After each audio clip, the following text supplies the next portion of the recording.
New ইয়র্কে প্রধান উপদেষ্টাকে লক্ষ্য করে আক্রমণের নির্দেশ হাসিনার। অন্তর্বর্তীকালীন সরকারের প্রধান উপদেষ্টা অধ্যাপক ডক্টর মোহাম্মদ ইউনূস ও তার সফর সঙ্গীদের ওপর সরাসরি হামলার নির্দেশ দিয়েছেন ভারতে পালিয়ে থাকা শেখ হাসিনা।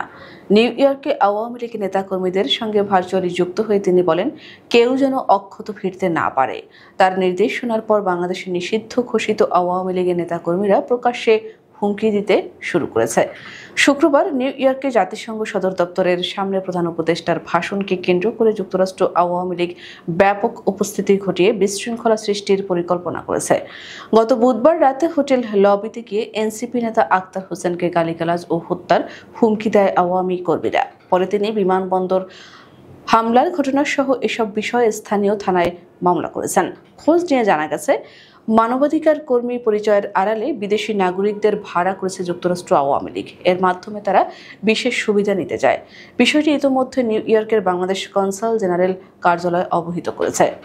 শুক্রবার জাতিসংঘ সদর দপ্তরের সামনে বিক্ষোভ প্রদর্শনের পাশাপাশি তারা জুলাই গণ অভ্যুত্থানকে সন্ত্রাসী কর্মকাণ্ড উল্লেখ করে পুস্তিকা বিতরণেরও পরিকল্পনা করেছে।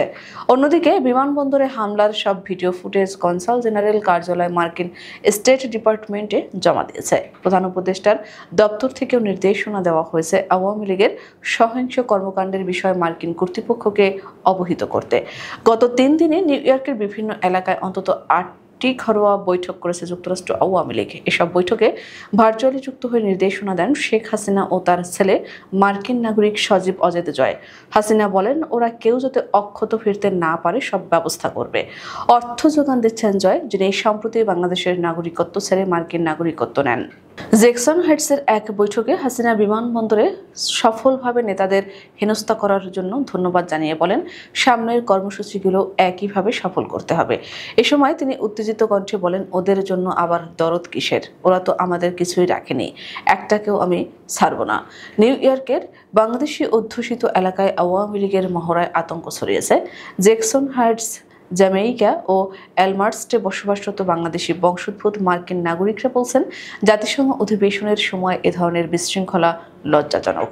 জ্যামাইকার অধিবাসী ওয়ালিউল্লাহ পাটোয়ারি, যিনি যুক্তরাষ্ট্র ফেডারেল সরকারের কর্মকর্তা, বলেন, জাতিসংঘ অধিবেশন ঘিরে এখানে বহু দেশ থেকে রাষ্ট্রপ্রধান আসেন।